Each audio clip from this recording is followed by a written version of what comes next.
All right. So before we get started, we put on the consultation form on the website when we record training sessions, Zoom sessions, and consultations. Okay. So I was just reading real quick on your consultation form. Looked like you had put list human aggression, or is it reactivity? It's reactivity after I watched some of your videos. Okay. Understood your definition of aggression, then it would be reactivity. Okay. So go ahead and fill me in on what's going on. So basically, I've had her for 6 years. She's always been really good with other dogs. She was raised like from the day I brought her home with other dogs. It's never attacked another dog, bitten another dog. But she goes to the dog park, plays with other dogs. But if she's on the leash, then she becomes very her hair sticks up. She is growling, barking, lunging, trying to get after other dogs, even if they're across the street. So that's always been an issue. But I lived in the suburbs for a little bit, where there really weren't as many dogs, and then I lived here. That's when the problem really was really an issue because of how much we were walking and how many other dogs there are just around in the neighborhood. And then I'm trying to think. We moved back to the suburbs, and there she was not as many dogs again. And now we're back in the city. So she's always pulled a lot on the leash. And I even, at one point, I taught her a command just to look. Just tell her look, and she would look at me, and that would kind of take her attention away from the other dogs. But then she just started she would look really quick and then look back. Yeah, so that didn't work very well. Yeah, but she's always done well with other dogs, even coming inside the house. So I don't know what really the issue is. I don't know what's causing it. The reactivity? Yeah. Okay, and so on-leash reactive, off-leash social is Correct. what you have. Okay. Yeah. How long have you been back in the city for? Since January. January? Okay. So going on a couple months. And are you still able to go to dog parks here? It's just I haven't taken her to one here yet. Okay. Yeah, because a lot of them are really, really small. So I'm worried about how she'll do in a confined space with a lot of dogs. Because the one that I take her to in the suburbs is way more open. Yeah. So she just likes to run, and she'll play with one dog, but she just likes really to run and sniff around and be with me rather than playing with dogs the whole time. But she'll interact and she'll sniff, and she knows her manners and everything. But still, there'll be times when I'll see her hair will all stick up, so I kind of know she's scared or, stressed out or something's happening. Yeah. And this is sometimes in a dog park or happens. Okay. But she's never been aggressive towards another dog. She's never lunged or attacked another dog, and she's never been attacked or anything like that. So that's why I don't really know why it's happening on the leash or. So we have 4 responses to stressors: fight, flight, avoidance, submission.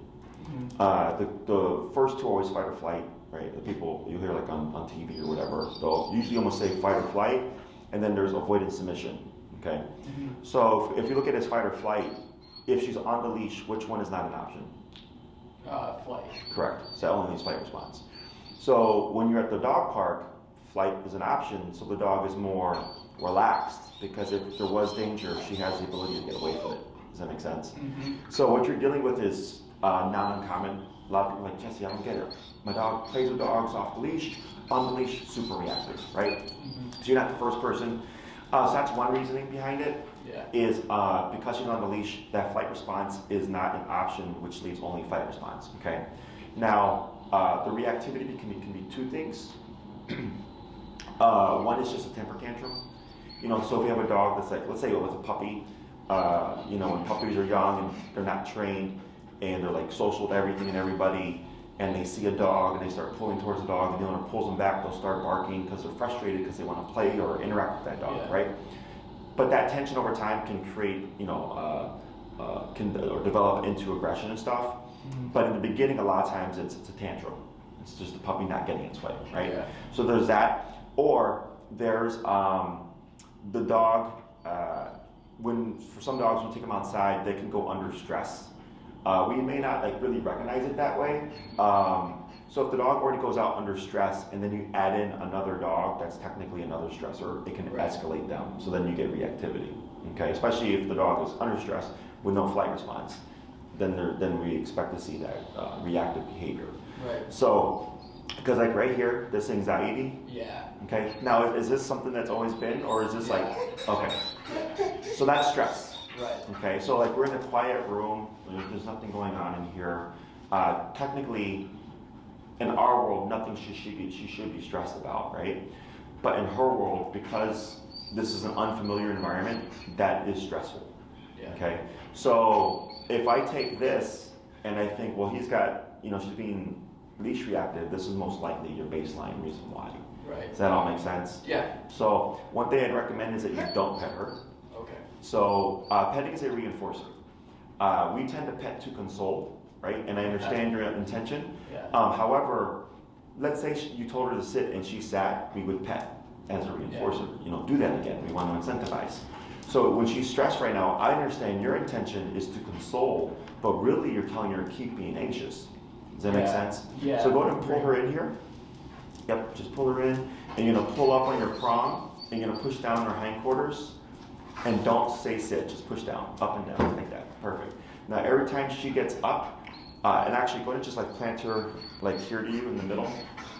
Yep, like that, perfect. And then up on your prong, and then down on the hindquarters. Yep, push, push, push. Yep. Keep pushing, almost. And then relax, okay? Every time she gets up, I'm gonna have you just repeat this process, okay? So, up. And then down. And then relax. Very good. So, yeah, this is super common. Especially like when I see people with their dogs being reactive, like on the streets, and then they'll be like holding the dog and petting him like, it's okay, it's your friend, it's okay, right? But really they're just telling the dog, keep doing this behavior, okay? We do it in protection training. When we're trying to train a dog, to be aggressive on command, we have the dog on a leash, typically on a harness, because we want nothing inhibiting the throat. We have someone agitating the dog, acting suspicious, being threatening. The dog starts to lunge and bark, yes, right? And we pet them because we want them to keep doing that, and then we just harness it and then, control over time. So, anytime you give your dog a reinforcer, whether it's food, playtime, or affection, you always want to think, is what I'm reinforcing something that I want to reinforce and that I want to see again? Right? So if she's being anxious, what we've done now, because she's still anxious, is we've switched. We've gone from trying to console and technically reinforcing to just giving direction, okay? We interpret what you're doing right now as telling her to sit, right? But I'm not telling her to sit. What do you think we're telling her? To calm down. Yeah, to relax, right? So, like if you went over to a friend's house and they're like, hey, make yourself comfortable, you probably like have a seat, right? So here, by you doing this, because her anxiety is what keeps causing this to happen, right? Anxiety wants to move. It wants to pace around. It wants to go over there. It wants to sniff over there. It wants to walk over here, right? It wants to whine there. But when you keep doing this and up, and you're countering her, you're giving her physical guidance, telling her to relax. It's not the sit that I care about. So like right now, she started to lay down, right? So as you keep doing this, the idea is she would settle. She's settling each time because you're countering her anxiety's need to move around, and eventually we wear the dog out. The dog just relaxes. Okay. Now, if she's been like this for 6 years, probably going to be quite a bit before she actually relaxes. Yeah. Because the amount of pressure that you're doing right now may not match her intensity. Right. Does that make sense? Yeah. So here, that's just the difference, is you're giving direction of, hey, I know you're anxious, but just relax, right? And you're giving her physical guidance. So what you're doing here is what we call pressure work. Are you familiar with that? Mm-hmm. So when you pull up on your prong and you're pressing down on her hindquarters, you're using physical pressure to guide her, right? Once she gets into that physical pressure, you turn that pressure off. So that's what we call pressure work. Pressure on when I need you to do something, pressure off once you comply, okay? And this applies to your prong collar, it applies to your leash, it applies to your hand, it applies to the e-collar, which is the tool that we use here to train. You're doing a good job. Pressure is pressure on, do something, or stop doing something. Pressure off once she gives us what we're looking for, okay? And pressure is all over the place growing up. Probably remember the term peer pressure? Yeah. Right? Kids making you feel a certain way to incentivize you to do something that you probably shouldn't, right? That was peer pressure, social pressure. You drive? Yeah. Do you go on the expressway? Yeah. You ever had someone drive really close to your bumper? Yeah. Yeah, and so that's pressure. That's spatial pressure. And you might speed up, you might switch lanes, you might not do anything, or you might hit your brakes and brake check them, right? Whether or not they get the response they're looking for is one thing, but they're putting pressure on you to incentivize you to do something. Does that make sense? So pressure is all over in the world, okay? And we're not as sensitive to it because we have language to kind of communicate things. Dogs live in the world of pressure, okay? So everything that we do in regards to training is we use remote collar, which I'm assuming you're aware of. Yeah. Yep. And I'll explain that a little bit more further. But pressure helps calm dogs and even people when done correctly. So I don't know if you've seen those ads for like weighted blankets. Yeah. Yep. I have one. You have it, yeah. The Yeah. pressure, right? It helps to relax or calm, right? Children on the autistic spectrum, Yep. if they have a service dog, a lot of times those service dogs are trained to sit on them if they're having some kind of attack to help settle them. Okay, so the dogs are literally trained to sit on them. I've had a couple of clients throughout the years that had anxiety and they would get anxiety attacks, and I trained their dogs to jump up on their lap and sit on them because the pressure would help relax them, and then the dog would lick their face to kind of break the attack. You know, so pressure is perfectly healthy. It's just the way that we think of it or the way that we interpret it because of the tools. When we're talking about e-collar, you know, people usually think that we're like shocking the dog or electrocuting them. That's not how that actually works. It's like a stimulant, right? Correct. So if you've ever been to a chiropractor or physical therapist before, Yeah. you had the muscle contraction therapy. Yeah. 10 unit. Yeah, that's an e-collar. Okay, so it's not like an electric current running through your dog's body. It's a centralized electrical pulse that will only move the muscles making contact with. Okay. Questions on any of that stuff so far? It's all making sense. So the way this works here, okay, is if your dog is naturally anxious, right? For whatever reason, she's just under stress, right? And then you go out into the world and you're walking her, and I like that she's on a prong collar because that's better than any other tool. Is if she sees a dog, it just puts her under more stress, we get reactivity. Okay, take her to the park. The other thing is, like you mentioned, which was wise, is you recognize, well, the parks that are taking her to at the in the suburbs are these massive open parks, as opposed to a closed-in dog park that's more condensed, right? Because that does make a difference as well. In regards to like her hackles going up when dogs would approach her and stuff, it's her saying like, I'm uncomfortable or I'm not sure how to read the situation. Not necessarily a bad thing. Okay. Anytime a dog does something, I look at it as information. Right. You know, so like the hackle, like let's say you notice, man, every time she gets charged by a puppy, her hackles always go up. We would assume she has some kind of tension or dislike towards puppy energy. That's why the hackles go up. You know, so then you learn these things. So it's like, oh, I see someone with a puppy over there. I'm gonna just come out this way and just kind of avoid that situation or whatever. Yeah. And dogs not liking puppies isn't an uncommon thing because of the energy. You know, people tend to excuse puppies because they're jumping and barking, whatever. But dogs would actually correct that. Yeah. You know, they would nip and bite the puppy to say like, don't act a fool or anything. You know, but we see it as cute and enticing or whatever. And we want to play with the puppy and stuff, when really in their world it can be seen as unhealthy. Right. So, in regards to like the e-collar, this part here would most likely be the first thing that goes away. Okay. Because so we're not gonna be correcting or punishing the anxiety, so to speak. Right. The first thing that we almost always teach is heal. which is walking on a leash, which is the baseline for also addressing reactivity. So the reason why we always do heel first is most people within the city walk their dogs at least 3 times a day, 7 days a week. So that's 3 times a day, 7 days a week that you're practicing the structure of the heel. Okay. Now it's not the command, it's not the obedience that's helping your dog. It's the pressure. Okay. So like you can teach heel with food, right? But then once you go out to the real world, if the value of the food is less meaningful than what the dog wants to do, or if the dog is under too much stress, the value of the food goes out the window. They're going to go back to what they were doing before, because there's nothing to say to not do something. There's no consequence, right? So with the leash walking with the heel, it's non-confrontational.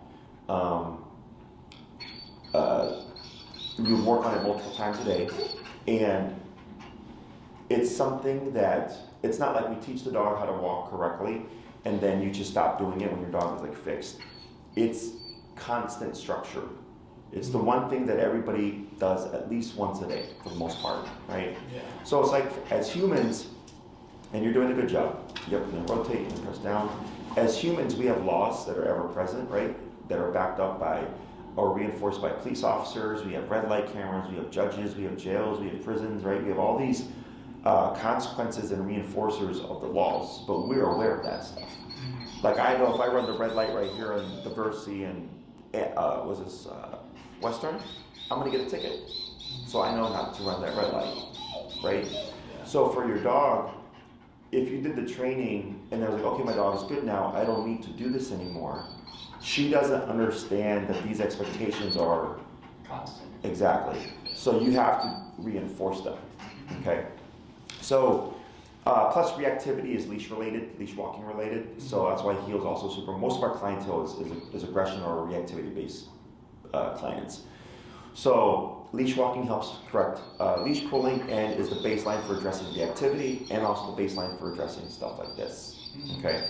So I know you said you watched like a video that explained aggression and stuff. Have you watched any of the training ones? Yeah, I watched probably like 4 or 5 videos. Did you watch any of the heel ones? I watched one, I think. Okay, so lesson ones are always great to watch on our YouTube channel because no one knows what they're doing but us, you know. Yeah. And you can see the shift in the dog's behavior from the beginning of the class, which would start like this, and then the end of class, where more often than not the dog is passive. Okay, and it's because of the discipline. So here, yep. If the healing exercise doesn't address things like I hope they will, then we go to what I call a direct approach. So we have indirect and direct. Okay, indirect is you show up for your first class, you have your e-collar and everything, I coach you through everything, I walk you through everything, you're training your dog during the class, right? And then I give you your homework. And then you go off during the week, rinse and repeat, come back class 2, and then I would ask you questions like how's her anxiety look? How is her reactivity? Is there any progress? And you might say 50% better, 60% better, 0%, 90%, right? And that tells me how we need to move forward. Okay. So if you come back and you're like, man, Jesse, it's like night and day, man. Like her reactivity, like almost gone. I go, great. Where did you see reactivity? Oh, a dog lunged and barked at her. Oh, okay. What else? Oh, there's another dog behind a fence barking at her. Okay. So now we know she can walk past dogs, but it's dogs that are being reactive back that are going to be a problem. Does that make sense? Yeah. So then we just make some adjustments to the training. We have the second class. You go off and do your homework. You come back. You give me more feedback. Okay. So we're making progress as you just go on along your program. More often than not, reactivity is fairly simple because it's just don't do that. What makes things more complicated is if an owner's like, well, I want my dog to be non-reactive and I want my dog to say hi to dogs on the street, right? And I go, don't worry about that because it's not realistic. You don't know if that other dog has issues. You know, I've had clients. I had a client. She was with her dog at the dog park. It's just a field. Yeah. this lady came up with her dog and said like, oh, can my dog say hi? He said, sure. And the lady's dog came up and then within 2 to 3 seconds went to attack my client's dog, right? Yeah. So my client was like, oh, is everything okay, right? And she's like, oh, I'm sorry. She's like, we just got this dog. You know, we don't know if she's aggressive or not. You know, she's done this a few times to other dogs. So then my client was like, why wouldn't you say that? Like, Yeah. I would have probably said no if you had told me my dog has tried to attack a couple other dogs, you know? So there's just some people that aren't dog savvy. They don't understand the harm that a dog could do. So, but you should be able to walk past dogs even on the same side of the street, or at least have dogs walk past her, and her not be reactive. Right. Okay, that's always the baseline. And then we try to build on top of that, okay? Yeah. The social aspect of a dog park, because you said when you would go to the ones in the suburbs, she may play or interact with one dog, but for the most part, she would just hang and walk with you and sniff the ground and stuff, right? Yeah. So it kind of seems like she's more so aloof of other dogs and not really caring for the social interaction. Yeah. Is that correct? Yeah. Okay. Yeah, and there's sometimes like she really likes to like be chased and chase, Mhm. so she'll play like those games with other dogs, but Okay. then she'll tire out and then just run to me. She's on. Yeah. Yeah, Do you have any friends in the city?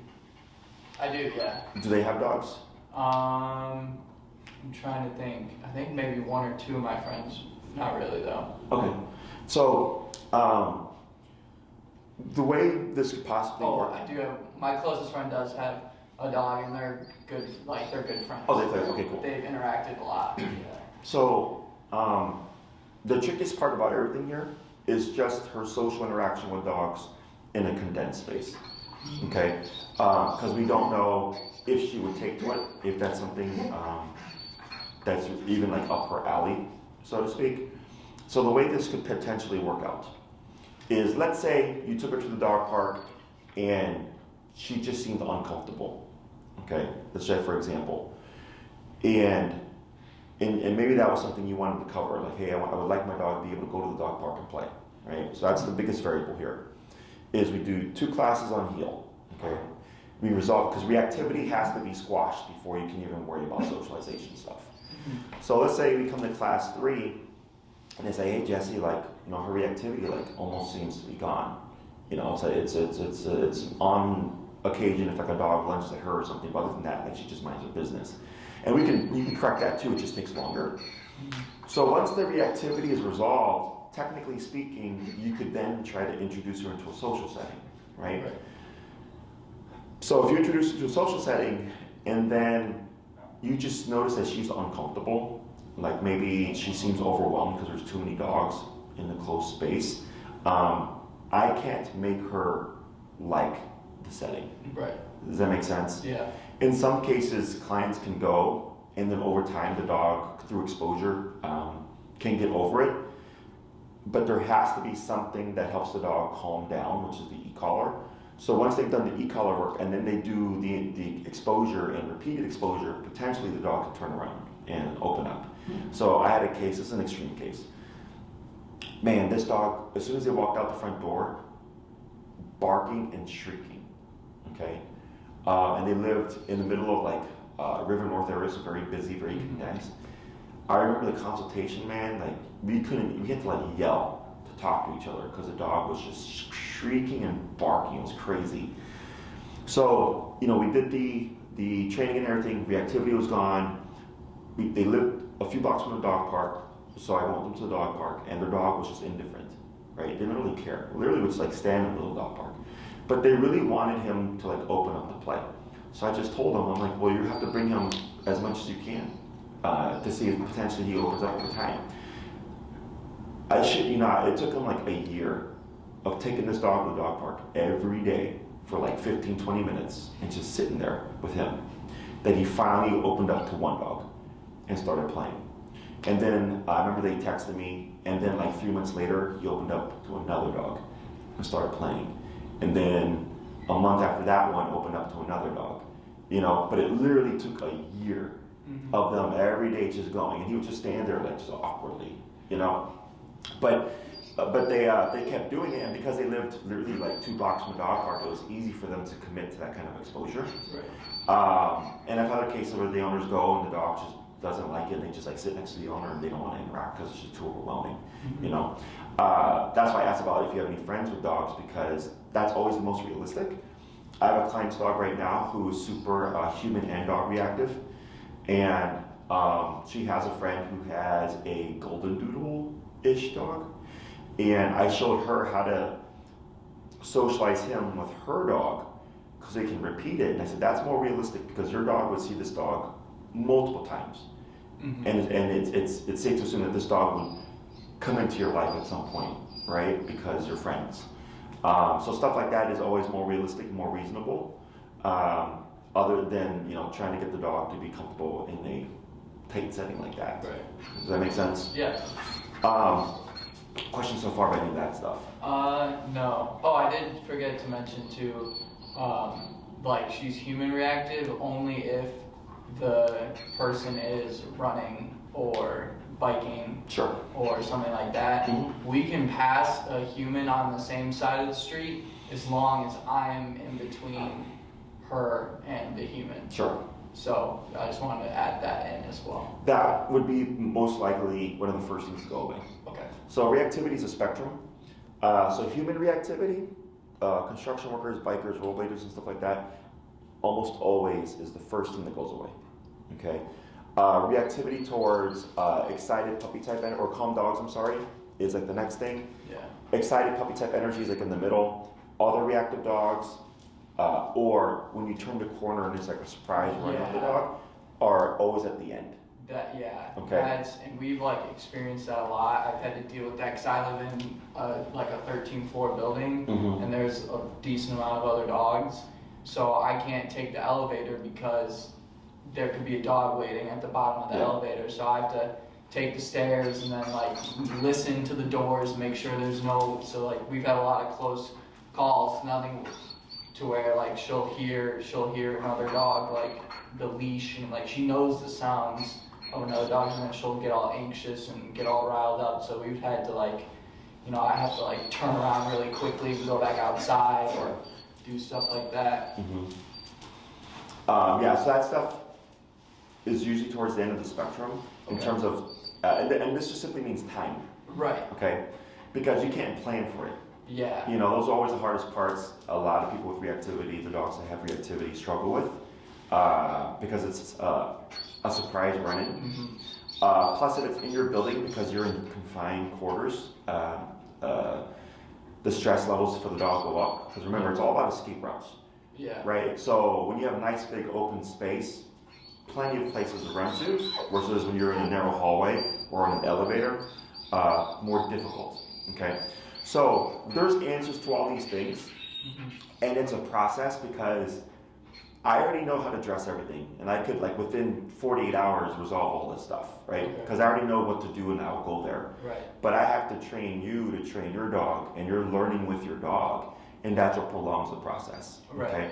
Now, when it comes to addressing, like let's say reactivity on the elevator or turning the corner and stuff, I can only take you as far as you're willing to go. Okay, so the e-collars that we use have 127 respective levels. Okay, so all in increments of 1. Old school e-collars, so like a lot of people call these, you know, shock collars. Yeah. It's an incorrect term. The term comes from 2 places.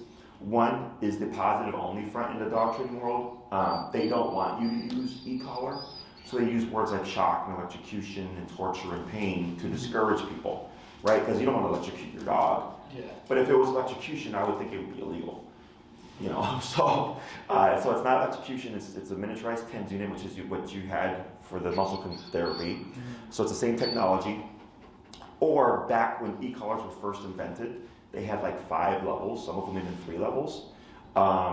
So the increase in intensity was much more shocking. It was great. You know, so 5 and 127 are technically the same in intensity.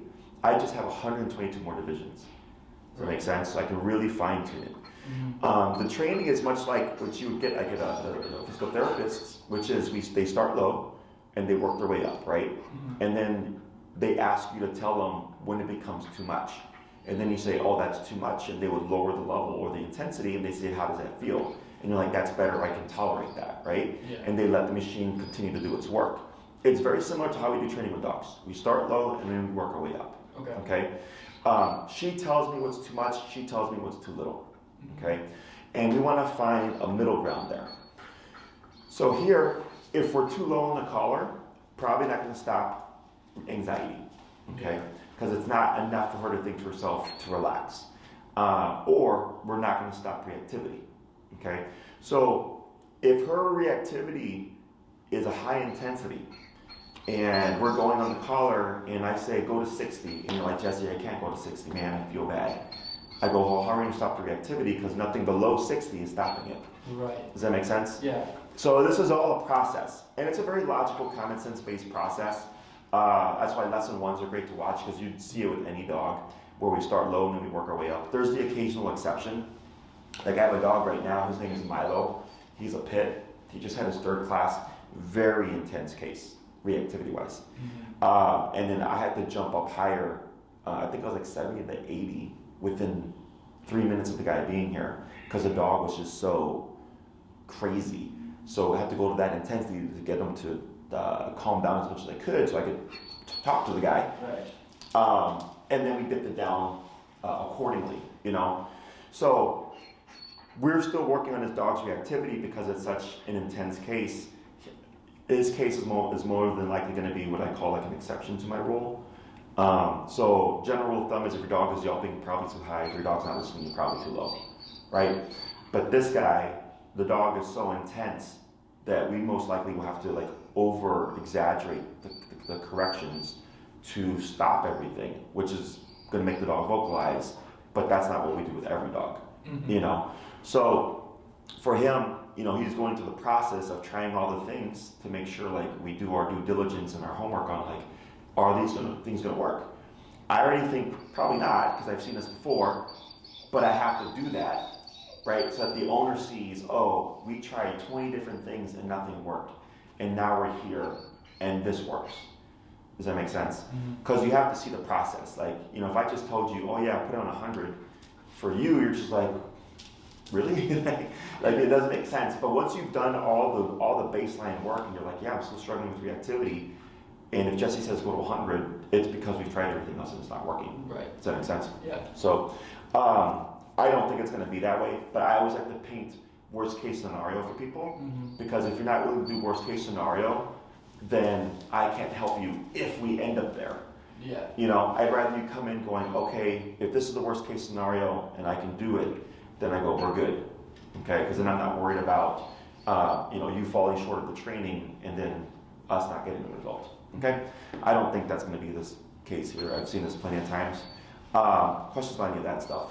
No, I don't think so. In terms of like cost and length of time, I'm assuming that reactivity stuff is like your core thing that you want to address. Yeah. Okay. Yeah, that is, because it's like, you know, she's been like obviously like stressed like this, but there's times when, you know, she loves to just lounge around the house and she's not too stressed out. And she's like, actually, she gets really excited when we get ready to go on walks. But then it's like once we're actually going on the walk, it's like like I can tell that she's stressed out, but she's excited to go. You know, she squeaks her toys, she runs around. Then she's like, oh crap. Yeah. Now I'm stressed out. Exactly. Yeah, and like and it's the same way with the car too. She loves, like, she knows if we're going in the car, she gets really excited, but then once we're in the car, she's stressed the whole time, unless I roll the window down. I see. So it's like, I can tell that she wants to go out and do stuff and like be a normal dog and everything, but there's times when once we actually get to the action of whatever we're going to do, she kind of stresses out. So along with the reactivity, I would like just if we could lower her stress levels down in general. I don't know if that's even possible without, you know, doing it without medication, because that's one thing I've always been against, is medicating her, because I don't want her to be like completely all zonked out, but yeah, just hoping to reduce her general life anxiety would be great. So when you start the training, okay, if you decide to move forward, One thing is in the beginning, expect to see higher stress levels. Okay. Okay. So the way this theoretically works is e-collar is a stressor. It's discipline, right? It's consequence. So in the beginning, while we're layering in the e-collar, and she's getting consequence for things that we don't want her to do, right? Let's say like the reactivity. Yeah. She has to learn how to handle stress in a different way. Okay. Right. So let's say we do the first 2 classes and it doesn't work out the way I hope, which is the reactivity just resolves itself through discipline. Okay, let's say that doesn't happen. Then I go, okay, now we have to do the direct approach. So earlier I mentioned indirect and direct, right? Indirect is the structure of discipline and consequence outside of the problem, addressing the problem. Okay?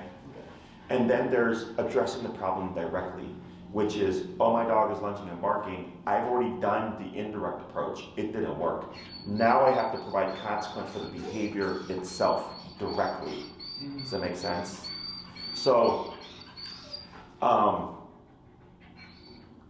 once we figure it out, once we start that process, because consequence is going to put her under stress, you're going to see her get even more stressed. But she's stressed about the consequence. Okay. Does that make sense? Yeah. So, because people are like, how does this work? I'm like, because for her, like let's say you're walking past a dog. She goes into stress. She's becoming reactive. That's how she's handling stress right now. Right. Okay? We have to provide a consequence for that behavior that she's more stressed about to then do the math. Right. So the next time she chooses exactly. not to. Exactly. So what happens is you're walking, and let's say you've had to remote her at 60 to stop reactivity, right? Now she sees a dog. Now she's going to go into conflict because she's going to go, I want to be reactive. I've done it for 6 years. But there's this new thing in my life now that sucks when I become reactive, right? Yeah. She's going to go under more stress because she wants to do one thing, but she knows that she can't. But she's also fearing the consequence. Stress levels go up more, right? But she has to learn to hold. So once you pass the dog and nothing happens, nothing on the e-collar, nothing with the dog isn't trying to attack her, stress levels dip. And then the dog starts to do math. Does that make sense? Because she's like, okay, I walked past the dog, I normally lunge at them, but didn't lunge at them, didn't get remoted, dog didn't do anything to me. Oh, I can walk past a dog and see a dog and nothing's gonna happen, right? But it takes repetition, okay? But in the beginning, you're probably gonna see more anxiety, more stress because of that. But she's not stressed because of the stressor or the dog. She's stressed because she's thinking of making the right decisions so that she doesn't get consequence. Okay. So like for a child, we could explain to the child like, hey, don't take anything that isn't yours because that's stealing, and if you steal, you go to jail.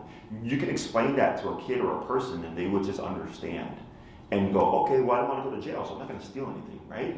Dogs don't do that. Dogs have to technically perform the behavior, have a consequence attached to the behavior in order for them to decipher what to do or what not to do, right? So it's okay if she doesn't like passing by a dog. Like, it's okay for her to not like it.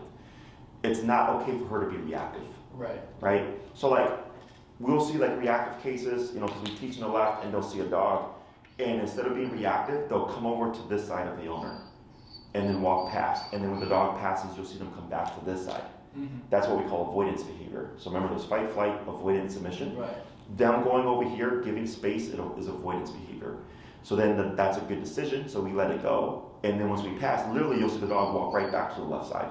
Yeah. So they were saying, what their dog is saying is, I still don't like walking past dogs, but I'm not going to choose to try to fight this dog. They said, I'm not going to choose to avoid the dog, right? Because flight response isn't a choice. They can't run from it.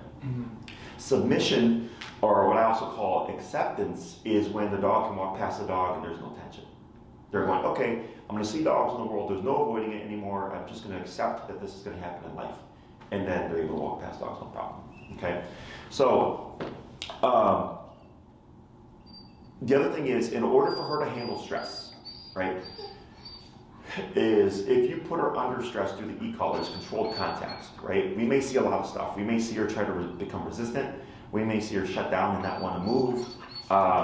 You'll see a lot of things like that. We have to make the dog move forward, okay?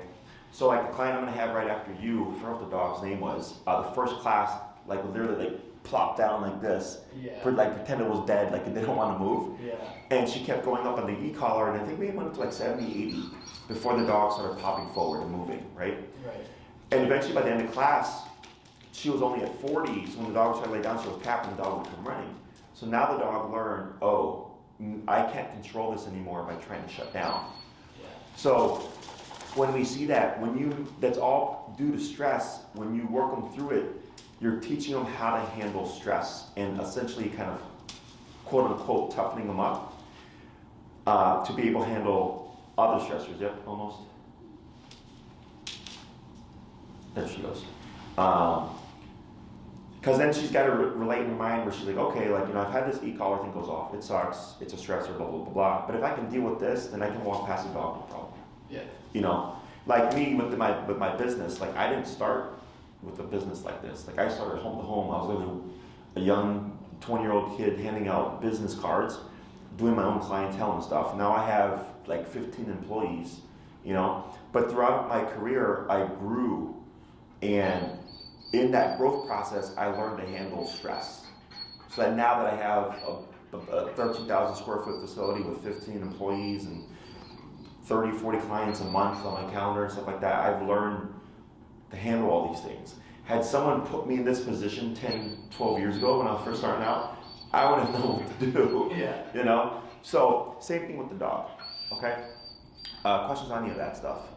No. So in terms of like cost and length of time, I would most likely put you like at a 6-class range. Okay, so that's 1 day a week for an hour. The first 2 classes would be on heel for sure. Okay, the third class and on are kind of variables. Okay, I'm not expecting this to be a difficult case. Doesn't mean that it won't be. I've been wrong before, but I've seen this a lot. Okay. So.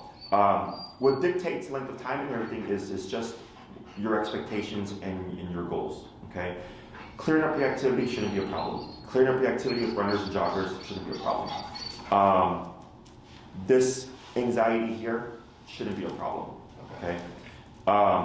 The biggest variable is just the dog park thing. But if you're like, I'm cool with her not going to the dog park and just playing with my friend's dog, then you're good. Okay? I'll take her in the suburbs when I go because it's just a really nice one. Mm-hmm. I probably won't take her to many of the ones down here. Yeah, I don't think we have. Which one do you take her to in their suburb? It's all the way in Wakanda, so it's about an hour north. Gotcha. Because I know there's like Prairie Wolf, which is like in Skokie-ish area. Yeah. And there's one out west, and then there's another one that's by, Zurich, Lake Zurich. Yeah. Yeah. That's all by where I'm at. Yeah.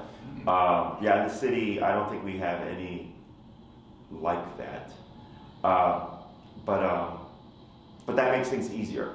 Okay. Mm-hmm. So if you did the 6, I would do 2 on heel, see where we're at. Let's say that we're still struggling with some reactivity stuff or whatever. That will most likely be class 3. Reviewing things, tightening things up, kind of going, here are the different ways to handle the reactivity. Because you can't force it to happen. It's kind of like you go out and if it happens, it happens. Like, I get clients who go out looking to work on reactivity and there's like nobody walking their dog. Yeah. So that's always the greatest variable. The next thing I'd most likely want to cover is recall, which is come when called. You want to have a foolproof recall. Even if she has a good recall now, what we want to think about is when she's under stress. Right. Yeah. Yeah, she's great off the leash when we're in public or at like, cause I take her to just a big park and we just play fetch and just run around and she doesn't even want to leave within 20 feet circle of me. Mm-hmm. So if we change direction or need to go somewhere else, she'll go right away, even with other like stressors present. Stuff going on. Yeah. Cool. So she does really well off the leash. Okay. Always. She's always been that way. Okay.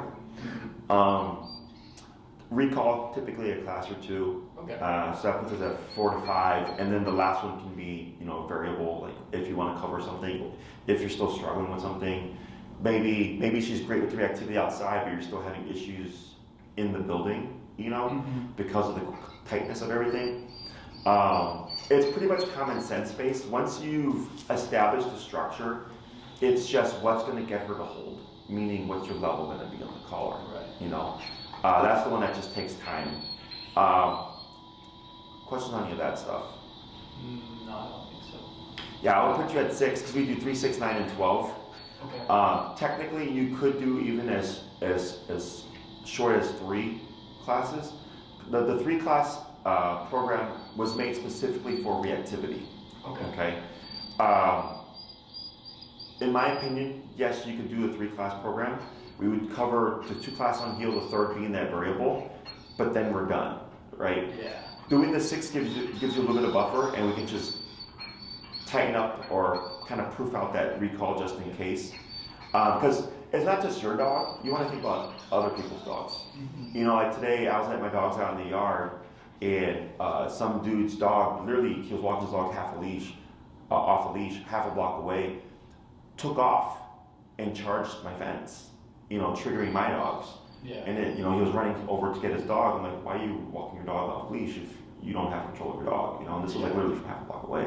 So shit like that happens. Mm-hmm. So I've had clients' dogs, unfortunately, they'd be at like a park like Oz Park or everything, their dog's off leash, and then they get attacked by like an off leash dog. You know, so then the owner's able to pull their dog out because they have like a recall. You know, so the dog will leave the conflict and can return to them. Mm-hmm. So it's not just your dog; it's just other people's dogs. You know. Yeah. So 3 would be if you're like, nah, I don't need recall. I just want to get this tightened up.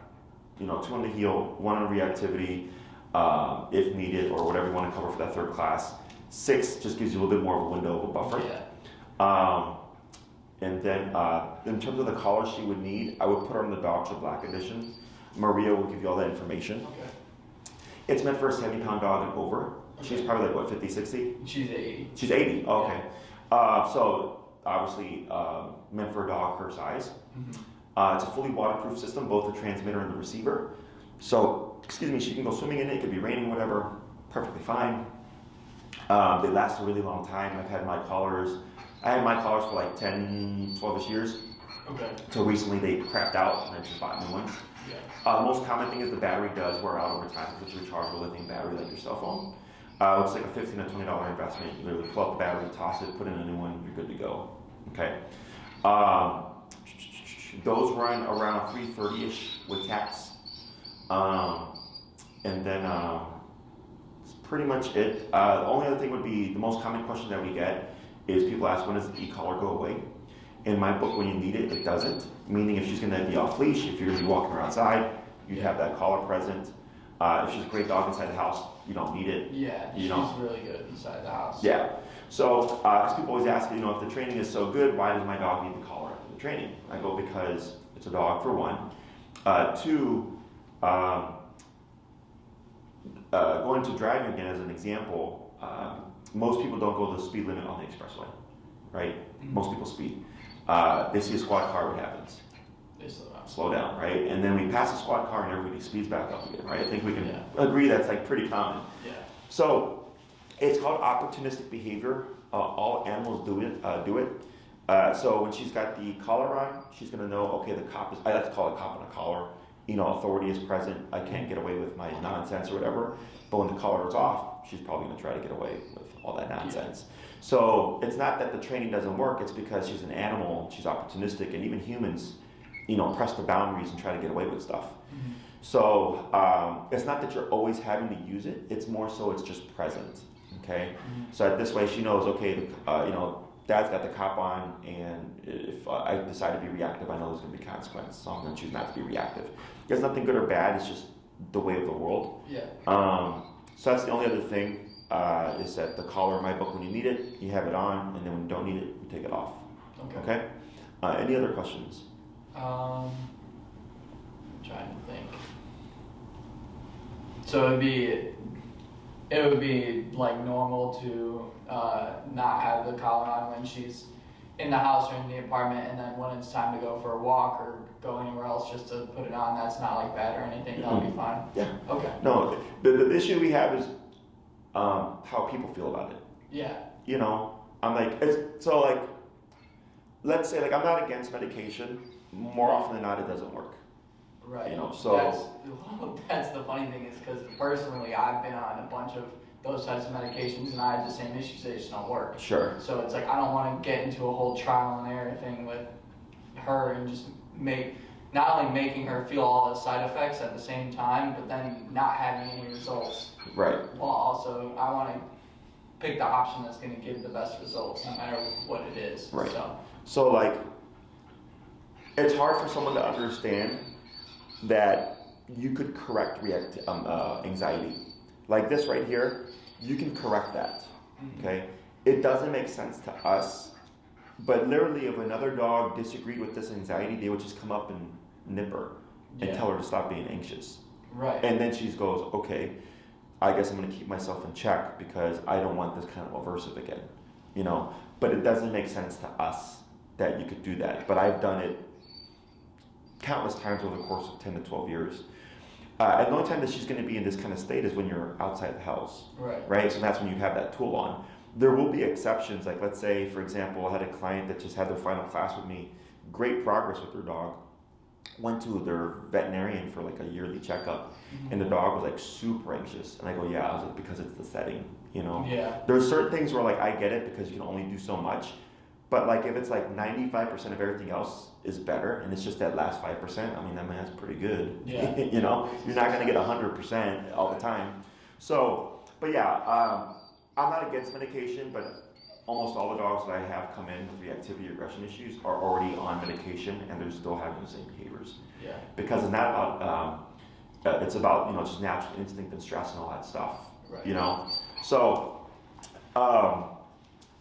yeah, so when you walk her, she'd have the collar on. As long as you do the homework and you follow the instructions, it should never feel like you're managing your dog, is what I tell people. Your dog should learn the rules and the concepts as long as you're reinforcing them accordingly. Right. You know, if I have a client that's constantly using the collar and they feel like they're managing their dog, it's because they're too low in the collar. Right. The consequence isn't, because we want to avoid consequence. Right. Do you ever touch a hot stove? Yeah. Would you do it again? No. No, right? You learn that consequence. Yeah. So it's the same thing for dogs. It's just the emotional component of like, well, I don't want to hear my dog yelp or I don't want to hurt my dog. I go, I understand it. I was raised old school. I was spanked, right? Spanking hurt, but the intention was not to hurt me. Does that make sense? So that's the best way I can explain it to people. I'm like, yeah, you know, like this one case I told you about, Milo, the pit. I'm like, we're probably going to be maxed out on the collar and we're probably going to make that dog yelp. But we're doing everything else first to make sure, is something else going to work? Right. And if it doesn't, then we go to our, to me it's not a last resort because I don't have a problem jumping to it, but I have to do it for the owner so the owner sees the process and the owner feels validated and like, I understand why we're doing this now, right? But the intention isn't to hurt the dog, the intention is so that this guy can walk his dog in peace because this dog is super reactive, you know? So, yeah, so that's the biggest thing that I tell everybody, like, don't take as far as you're willing to go.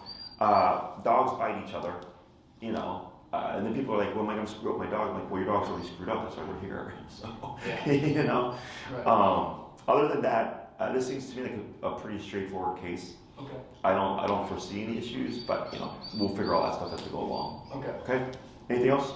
Nope, that's it.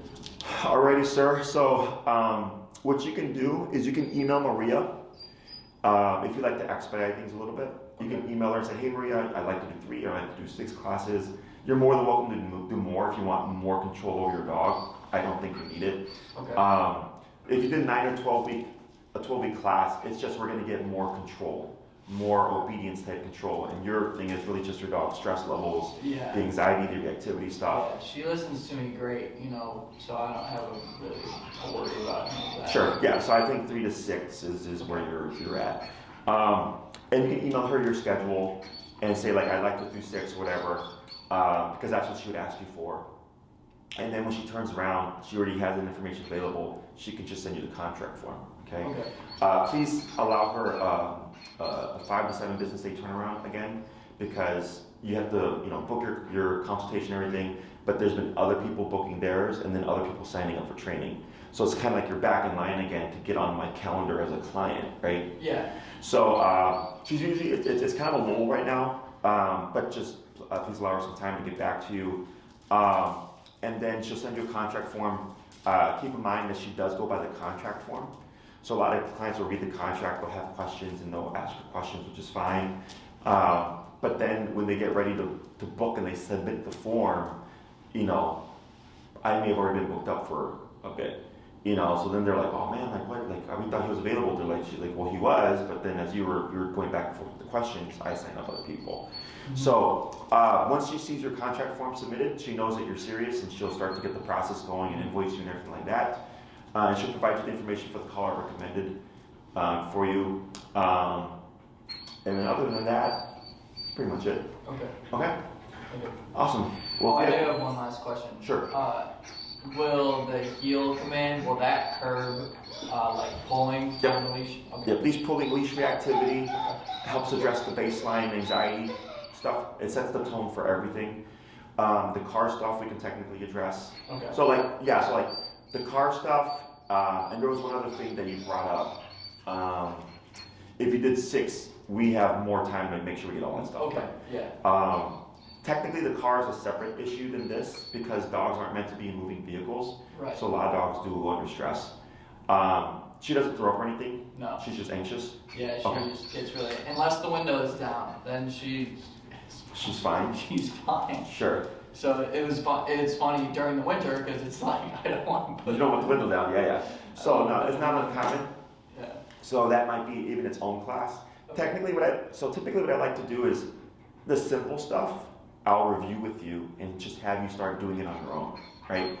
And then let's say we cover it and we're on class 4 and like, hey Jesse, man, like this anxiety in the car is like I can't squash it. Then I go, okay, let's make a lesson out of it, okay. You know? Because those things, it's simple. It's just don't be anxious in the car, right? You know, but it's just a matter of finding the level that she's going to need in order to keep that anxiety in check. Yeah. And that's the hard part because.